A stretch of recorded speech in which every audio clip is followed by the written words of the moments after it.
Man shouldn't have dug up that stone. What the guy found in his garden amazed even scientists. After this incident, everyone started digging up the ground. I enjoy when something small becomes something big. A clasp made from fossil shells sits before us. An ornament 20,000 years old dye appears on the edge of a stone tool. People from the Paleolithic era are now working with Indigo. A missing bracelet raises questions for museum guardians. Now let's put all of this into one line of discoveries. I can't promise a sensation, but I promise honest findings. Hello, my friend, you're on the Kurtop channel. They decided to melt down the ancient artifact. A gold bracelet from Amenemopet's era, 21st dynasty, c. 1000 before Christ, vanished from Cairo's Egyptian Museum. This is a rare item with spherical beads made of lapis lazuli. The Ministry of Antiquities reported the bracelet vanished from the restoration lab and referred the case to police. A photo of the artifact was sent to all airports, ports, and land borders. A commission was formed to inspect and re-register all laboratory items. The disappearance was discovered while preparing to send the artifacts to an exhibition in Rome. The Grand Egyptian Museum in Giza, showcasing Tutankhamun's treasures, will open soon. The loss of an item as valuable as a royal bracelet is not only a matter of security, but also of the reputation of the collection's protection system. Lapis lazuli symbolized power and protection in Egypt, an irony for something meant to be so well guarded. There is an opinion that this artifact has already been melted down and sold as ordinary scrap. The sunken port of Cleopatra. Near Taposiris Magna, west of Alexandria, archaeologists discovered a submerged area showing signs of an ancient harbor. Kathleen Martinez's team and marine archaeologist Bob Ballard report rows of foundations over 6 meters high, cemented blocks, column fragments, and storage amphorae. Most importantly, many anchors date to Cleopatra VII's era. Such a set of items usually accompanies a working port, docking lines, storage areas, and navigational foundations. In 2022, an underground tunnel was discovered here, stretching 1,227 meters toward the Mediterranean Sea. Inside were ceramics and objects from the Ptolemaic period. The harbor may have supported the city complex, the Temple of Taposiris Magna, and during Cleopatra's reign, her fleet as well. The dating and maritime profile suggests this, but test pits, sediment dating, and connecting the structure to the ancient shoreline are still needed. If confirmed, we'll gain rare insight and proof of the coastal network near the capital and its operations. The Ptolemies not in text, but in stone, wood, and iron. Algerian Atlantis. Tapasa's underwater area is studied today as thoroughly as Divera's shoreline ruins. Marine archaeologists are documenting amphorae, cisterns, and storage niches. Most importantly, the pier carved into the rock appears to be an engineered structure, not a natural landform. These fragments reveal a port that operated from the 4th century before Christ to the 3rd century AD. The finds suggest regular trade, not just occasional sea dumping. United Nations Educational, Scientific, and Cultural Organization wants greater water area protection due to fast surf eroding the cultural layer, and without official status, the site risks intensive diving, and then we will lose even what we have managed to see. The team is retrieving artifacts that were spotted back in the spring and is moving along the dark outlines of the structure with new equipment. Only multiple dives and deposit analysis will provide the final answer. What lies ahead is either a sunken city claimed by water or the lower level of an ancient harbor now beneath the waves. What fascinates me isn't the word Atlantis, but the chance to study how a real port functioned across 3 eras: Phoenician, Roman, and Byzantine. If we manage to record the layout of the docks and cisterns, we will finally understand what the coastal hub looked like, the one that the sources are silent about, and the sea still preserves Priscales from ancient Egypt. In Pere's rock-cut tomb, archaeologists unexpectedly discovered a tiny Phaeons Potikos, an Egyptian guardian god who protects the journey to the afterlife. It was found among beads, amulets, and the remains of 14 buried people for Anatoly. This is rare. The Adiyaman Museum publications describe this as the first recorded find here. And it's immediately clear what's important. This is not just a pretty trinket, but a working talisman that was placed there intentionally. In Egypt, Potikos protects against evil, disease, bites, and guides people through danger. If such an amulet ended up in Kamagina's Hellenistic tomb, it means the family accepted Egyptian protection as part of their ritual. Pairs stood at the crossroads of Anatolia, Mesopotamia, and the Mediterranean. That's why there were trade links and fast idea exchange, but trade alone doesn't explain it. A foreign symbol was added to the local wires for the deceased, along with the usual beads and pendants. What caught my attention here was the word alien. The Egyptian amulet doesn't conflict with the Anatolian burial form. It completes it, creating a sense of a collected set of protection. The small figurine shows how easily ancient societies incorporated useful foreign symbols into their beliefs. Indigo before Rome. A thin blue coating was found on the working edges of stone tools in the Zuzwana cave in the Caucasus. Analysis revealed the chromophore indigo tin. The complex is about 34,000 years old. The particles are concentrated where the tool is more worn, and starch grains are found nearby. Researchers from Kemfascaria believe this is intentional plant processing, not just accidental soil traces. These raw materials are used to make dyes, infusions, and mordants. They fix color on fibers and leather, treat threads and ropes, and test medicinal effects. These technologies often vanish completely. Organic matter decays, leaving just microparticles. On the Zuzwana stone, it leaves exactly this kind of imprint and shows that the experiment was deliberate and repeatable. We're used to telling the story of the Paleolithic with flint and bones. This blue brings plants and the simple chemistry of hands back to the center of daily life.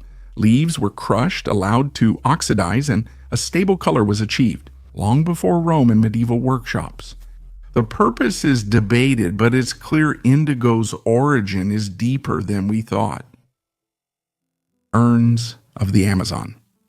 When a tree fell deep in the Brazilian Amazon, the rounded edges of pottery appeared beneath its roots. Archaeologists found 7 burial urns, including 2 large ones containing human bones. Nearby were fish and turtle bones. The urns were only 40 centimeters deep, likely under old houses. No ceramic lids, just organic covers that have decayed. This is Lake Cachila in Fonteboa. Centuries ago, artificial islands were built on these high floodplains. It's unpleasant, Leakoth about engineering. Soil mixed with ceramic fragments was placed to create a platform that would support the house and prevent flood damage.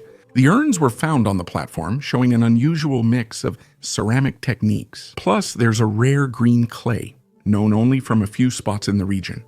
It's still unclear why fish and turtles were placed in the urns with people. It may have been part of a ritual, a practical detail, or linked to water, but these remain hypotheses. The site's layout, artificial islands, and repeated vessel socialism forms show ongoing practice, not a one-time event. The urns are currently in the TEFE lab for dating using organics, isotopes, and paste comparisons.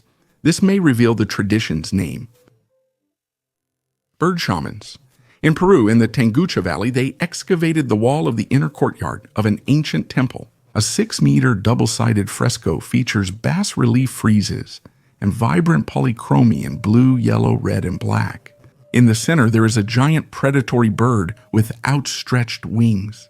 The diamond-shaped motifs on its head stitch together the northern and southern parts of the composition. The dating is the 2000s before Christ, that is, the early stage of the formation of coastal communities. In Peru, subjects include fish, nets, winter stars, and mythological creatures. On one fragment, 3 humanoid figures gradually turn into birds. Archaeologists view this as a description of trance transitions in initiation ceremonies. In the region, psychoactive plants were used for this, primarily the San Pedro cactus. The relief, color, and repeating ornaments serve as the set rhythm of the ceremonies, not as decoration. At this time, the division of roles within the community was already taking shape. Priests and priestesses know medicinal plants, observe the sky, and use this knowledge in their daily life and rituals. Researchers see the composition as a ritual trace. Repeated ornaments may set rhythm, and bird images signify a transition stage. This is likely not just decoration, but a repeatedly used ceremonial element. Thuringia dagger. After heavy rains near the village of Gütersleben, northern Thuringia, a bronze dagger emerged from the soil. The finder left it in place and notified archaeologists. The Weimar Restoration Workshop confirmed this is a 3,500-year-old Bronze Age dagger. The type is with a plate-shaped tang. The wide, flat heel of the blade was attached to the handle with rivets, usually made of wood, horn, or bone. The technology was advanced for its time, casting a bronze plate, shaping the edge, polishing the tang base, and drilling rivet holes. Rivet marks reveal how the handle was attached and if the blade could handle the load. Next comes alloy analysis, the proportion of tin and impurities, X-ray examination, and corrosion stabilization. If organic material remains on the tang, the handle's shape can be reconstructed. The artifact was found without a burial or cultural layer. Most likely the item was pushed to the surface by moving karst soil after a rainstorm. This is a valuable find and direct evidence of craft exchange in Bronze Age Central Germany. These daggers may have been weapons, status symbols, or offerings to the earth. Examination will reveal their true purpose. Unauthorized searching is prohibited in the region, and a proper report about the find preserves both the item and information about it. After examination, the dagger will be displayed at the Elrica Regional Museum. It will move from the field to a display case with a clear history of its origin. The border of Rome. At the Schabreit site near Edelbruck, archaeologists found a multi-layered settlement with hundreds of post holes, 2 houses, 2 semi-dugouts, 2 wells, and a separate cremation burial. About 750 artifacts were recovered from the cultural layer, 600 of which are metal. Organic material is well preserved. They found wood, leather, and even an insect wing. One of the beams, with clear tool marks, was later reused in the construction of a well. It's a rare detail of everyday life. The key find is a 4th or 5th century buckle from a Roman military belt. While it doesn't make the site Roman, it shows direct contact with Roman material culture. People who served the empire as mercenaries could have lived here, or it could have been a community closely connected to the border market or garrison. The layout and the choice of items indicate several phases in the life of the site. Before Roman influence, during times of contact and migration, connections shifted, and homes and wells were rebuilt. This is a permanent settlement, not a horde or temporary camp. A Roman belt buckle, reused beam, and preserved organic material illustrate a typical economic cycle, repairing buildings, digging wells, and recycling materials. Roman items were used for practical purposes when they were at hand and suited the task. The prince is a hostage. In Xi'an, just 2 kilometers north of ancient Chang'an, a tomb from the Tang era was uncovered. The slanted entrance descends about 4.5 meters. The ceiling features a window, and the passage extends over 10 meters. The main discovery is a blue stone epitaph with 557 characters. It names the buried prince, Silla Kim Yong, born in 747 and died in 794.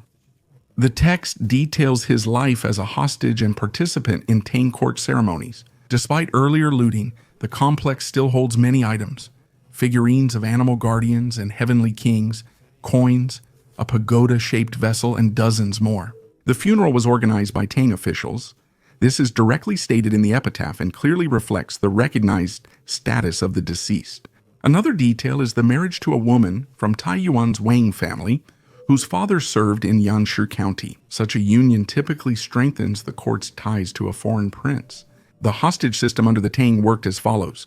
The allied state would send members of the dynasty to the emperor. They were raised according to Chinese norms, introduced to rituals and service, and in return, loyalty from their house was expected. These people became intermediaries, translators of customs, and channels for diplomacy and trade.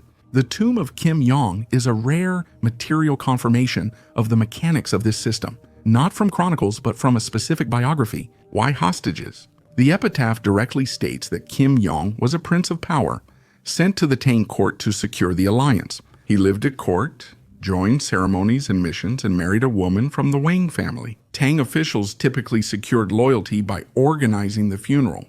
He was not a prisoner, but a representative of the ruling house, left with the emperor to guarantee the agreement and act as an intermediary.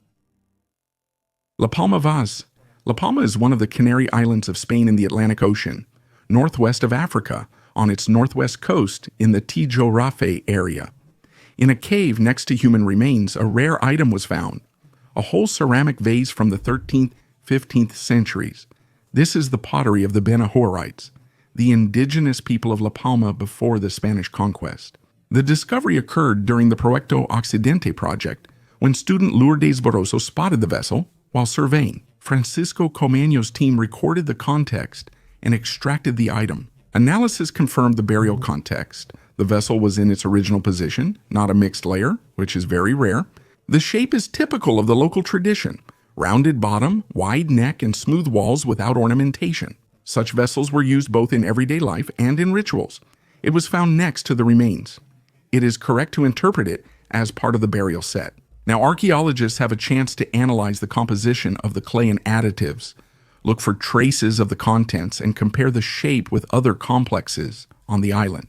The main value is its intact condition and precise context. This lets us discuss the Canarians' specific practices rather than just their abstract style. How exactly were burials arranged on La Palma in the late Middle Ages, and what did they consider necessary to place next to the person? Portrait of Viking. In the collection of the National Museum of Denmark, a miniature figurine made of walrus tusk, which was found back in 1796 in a burial mound in Norway, has been re-examined. The height is about 3 Sefenin. The dating is the second half of the 10th century. This is probably a king from the game Schneefetaffel, the predecessor of chess. The key is in the details: a straight part, neat sideburns, a mustache above the lip, and a goatee beard braided together. Such detailed depiction is rare in Viking archaeology. Here you can see exactly how they wore their hair and beard. Curator Peter Pins calls the item as close to a portrait as we can possibly get. The hair and beard are depicted from every angle, featuring detailed styling rather than a schematic approach. Similar figures often focus on the beard, a recognized symbol of masculine strength and status from the sagas. This specimen's hands are damaged, but its composition remains clear. This isn't an abstract warrior, but a ruler identified by his hairstyle and beard. The material also says a lot. Walrus ivory is a northern resource that was brought to workshops along trade routes. The carving and lacquering technique shows a good school, and the choice of subject reflects the value of power and appearance in public representation. The enigmatic Idbakari. Turkic legends mention the Idbakari, people with human bodies and dog heads. In Oguz Khan's tales, they are on the northwestern edge near Siberia. The name combines dog, and barak, a long-haired breed. It is described as having dark skin, mottled fur, and a dog's skull. Oguz Khan once retreated before them, went into exile, and later returned and won. The conquered lands he gave to his son Kipchak, the ancestor of the Kipchaks. The very name Kipchak is connected with the legend of being born inside a hollow tree. To see why dog-headed people appear in these stories, remember dogs' role among early Turks. They were helpers and guides, not evil beings. The 12-year cycle includes the Year of the Dog. In shamanic rituals, they mimicked its actions. In myths, the dog Barak lifts the shaman, while in Altai tales, the dog protects the first people from Erlik. So your own dog is both protection and a connection with the spirits. Idbaraki now symbolizes outsiders, once protectors like canines, but now seen as threats and boundaries. This approach makes sense, marking our world's edge and reminding us of foreign rules. Our neighbors share similarities too: Greek cynocephaly, Indian canine guardians, and European accounts of northern tribes. The pattern is constant. An unusual face signals distance. One might debate if the basis was a real impression: masks, totemic headdresses, or unfamiliar-looking distant neighbors. But that's not necessary for tradition. In legends, Idbaraks mark the other side, defining the boundaries of their world. A gift from the fairies. In Dunvegan Castle on the Isle of Skye, under glass, hangs a scrap of cloth that the MacLeod clan calls Ambra Tasid, the magic banner. It resembles tattered silk with a yellow-brown background, red dots, and former golden crosses. It's around 45 centimeters long. In the 20th century, it was placed in an airtight case to keep the fabric from deteriorating. Its origin is debated. English archaeologist Alan Ways suggested it could be Syrian or Greek silk, possibly from a relic. The head of the clan answered simply, "It was given to my ancestor by fairies." There are 3 versions regarding its origin. In one of them, the clan's ancestor, after the crusade and following a hermit's advice, defeated the spirit, Thunder's daughter, and used her belt and a spear to make a banner and staff. In the second version, a fairy took the crying air from the tower at night with a silk handkerchief. By morning, her singing was heard in the hall. In the third version, the chieftain married a fairy and they separated on the Bridge of Fairies. She handed him a silk cloth, saying, "It will bring the clan 3 victories, no more." The knowledge of the banner was attributed not only to military success. It was used to heal livestock, request a good harvest, and lure herring into Lake Udang Vigana. Legend says the power works 3 times, then the cloth vanishes and the clan loses protection. It was reportedly unrolled in the 14th, 15th centuries, and once more during the World War II. A rumor said Churchill asked the MacLeods to raise the Allied banner, but the clan refused to preserve their last chance. Today the banner remains in a sealed display case situated between the theory of distant silk and the family's belief in a fairy gift. To a museum curator, it's a rare fabric with a complex history. For the clan, it's an insurance policy that can't be squandered. In both cases, this scrap of silk continues to do its job. It preserves memory and sets the boundaries of what people are willing to believe. People who have a flag with 3 chances hanging above their hearth, a block from the Ice Age. A 31-year-old teacher from Indianapolis, Brendan Dudas, decided to remove a stone that was getting in the way of mowing the lawn near his house. He started digging and realized the stone didn't end. He carried the soil out in buckets. He filmed the process on TikTok, and the video went viral with over 9 million views. The advice to call a crane turned out to be useful. Only with the lift did it become clear that this was a boulder weighing over 1,000 tons. According to Duda himself, its age could be 10 to 15,000 years, the time of the last ice age. He placed the boulder at the yard center, ringed it with smaller stones, added mulch and soil, and planted native plants. He says he wants to install lighting. In this way, the giant boulder from the Ice Age became a local landmark. In an interview with People, he said that dealing with the boulder made him renovate his whole yard. Neighbors said it also inspired others to improve their own yards. Geologically, a glacier brought the stone, and over time, soil slowly covered it. From a human perspective, it's rare for a problem to become a reason to tidy up and leave a mark. Correct the map. The African Union proposes moving away from school and official Mercator maps. This projection stretches high latitudes and compresses areas near the equator, making Africa appear smaller on flat maps. This skews how the continent's size is shown in textbooks and media. Africa, no filter, and speak up. Africa joined the initiative along with the company Fix the Map. They're promoting the Equal Earth 2018 projection, which shows countries' sizes accurately. The idea is simple. Make it the basic standard in school curricula, and then expand its use further. We shouldn't ban the Mercator projection. It's useful for navigation, but for education and statistics, equal area projections are more accurate. In 2018, Google changed the desktop web to a 3D globe view, but the mobile app still defaults to Mercator. Because of this, stretched latitudes are still found on everyday maps. When real areas matter, it's better to use equal area projections, such as Equal Earth. Kamen Moriaka. In the Kinhe Wasteland in Surrey, near Devil's Cauldron Amphitheater, stands an old nameless tombstone. This is a monument to an unknown sailor, killed in September 1786 on the hillside. Few know the story, though it's documented in detail. The sailor was walking from London to his ship in Portsmouth. He stopped at the Red Lion Inn in Thursley, met 3 sailors, James Marshall, Michael Casey, and Edward Lonigan, and left with them towards Hindhead. Then came the robbery and murder. They dumped the body in a ravine, almost decapitated it, and were soon identified.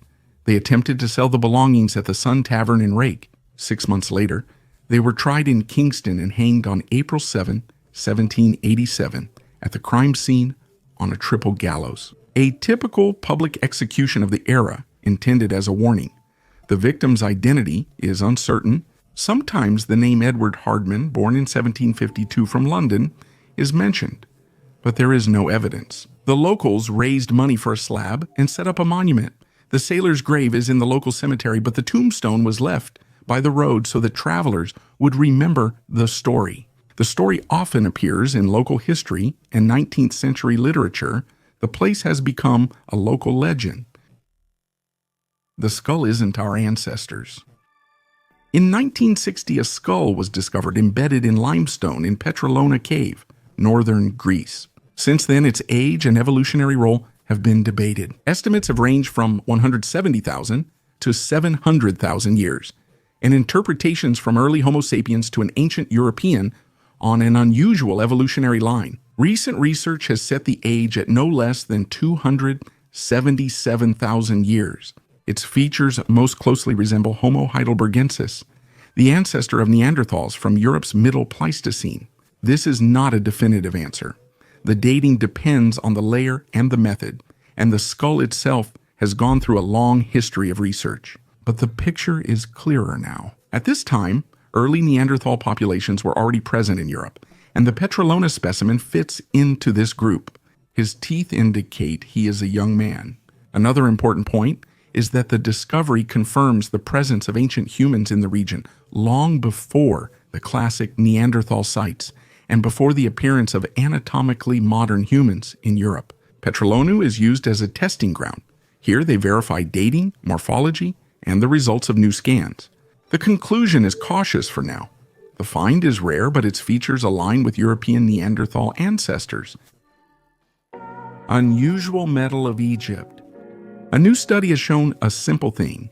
In the Middle Kingdom, around 2000–1650 before Christ, Egyptian craftsmen deliberately made arsenical bronze, as traces of a unique additive were found in slags and melts. Spices are rich in arsenic. This is not an accidental impurity from the ore, but a deliberate ingredient that was added to make the alloy harder, keep the edge longer, and reduce wear during use. A team from the Czech Academy of Sciences, along with colleagues in Cairo and France, conducted the analyses. The results showed the bronze composition was controlled and replicated. This shows the workshops had consistent raw materials and a defined process, not just random attempts to make strong bronze. There is also a side conclusion for scientists. Lead, which entered the smelting process together with space, can mix isotopic indicators, which is why the origin of copper is overestimated in a number of studies. Humans did not create this. In 1995, divers first noticed strange circles with labyrinths and ridges decorated with shells on the floor of the Pacific Ocean. Initially, this was credited to currents and legendary underwater architects. The real explanation for the discovery only appeared in 2011 when an underwater photographer captured the architect himself, Turkidzener bomaculezus, the white-spotted pufferfish. The pattern was simple and interesting. The male spends days plowing sand with his fins. The structure measures up to 2 meters across. Large edge ridges catch currents, while in the center the fish sifts sand and deposits the finest particles. Neat shell and pebble decorations are on top, serving more than just an aesthetic purpose. The sand holds eggs, edges dampen currents, and shells direct water flow. Females select mates by construction quality. Cleaner centers and smoother ridges increase chances of egg laying. After spawning, the circle acts as an incubator. Larvae emerge and are carried away by currents as the structure breaks down. The cycle repeats a year later. In the same place or nearby, architecture and design aren't metaphors, but practical solutions. Shape directly affects offspring survival. Where ancient civilization is visible, it's often worth closely observing living creatures' behavior. The pufferfish doesn't build a city, but it solves an engineering problem. It does this as well as a textbook, choosing materials, accounting for current, protecting the center, attracting a mate. Sometimes that's just how it appears. Maybe nature is intelligent, not legends, but outcomes. The deception of the century, which still exists today. In the mid-19th century, London was swept up by a craze for medieval lead artifacts. Medallions, amulets, and coins with crude carvings, strange dates, and meaningless inscriptions appeared on the market. Experts believed the items were authentic, thinking no modern forger would create such sloppy work. They were mistaken. The authors turned out to be two small-time hustlers, William Smith and Charles Itten. In 1857, they set up a makeshift production on the banks of the Thames. Plaster molds, lead alloys, acid aging, coating with river silt. Unable to imitate inscriptions, they wrote randomly, using Arabic numerals instead of the Roman ones from the Middle Ages. Crudeness became proof of authenticity. Leading antiquarians, including Charles Roach Smith, seriously claimed that a forger would have done a cleaner job. The scale of the deception was enormous, up to 10,000 items over several years. Doubts arose because of the quantity. In 1858, Henry Sire Cumming publicly announced the forgeries, but the dispute dragged on until the politician and antiquarian Charles Read organized his own investigation. He persuaded one of the accomplices to switch sides and obtained plaster molds, direct evidence of the origin of the antiquities. Then the story got even more absurd. After being exposed, Smith and Itten kept working and even improved their craft. Arrests followed a priest's tip, but releases occurred for lack of evidence, and Smith vanished after his partner's death. The duo's legacy is still alive today. Their Middle Ages appear in museum collections and online auctions, attracting those who see crookedness as authentic.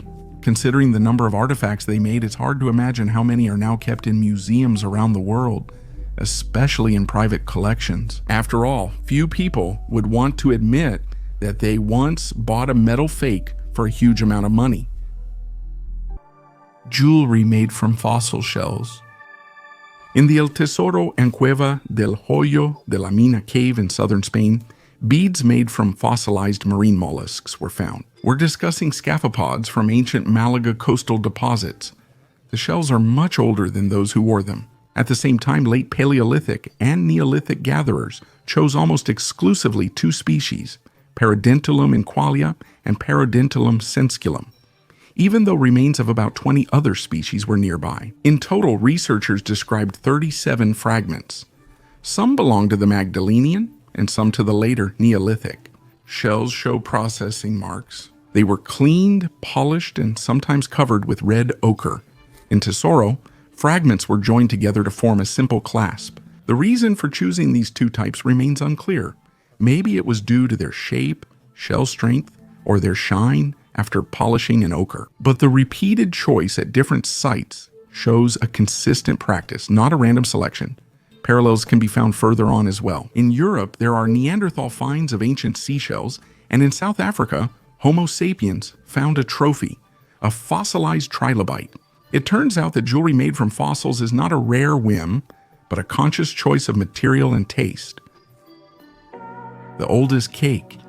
In the Meyer necropolis, archaeologists discovered 2 wheat flatbreads about 10 centimeters wide, stacked like a book and filled with milk, honey, and sesame, though they're barely considered bread. The age is about 4,200 years.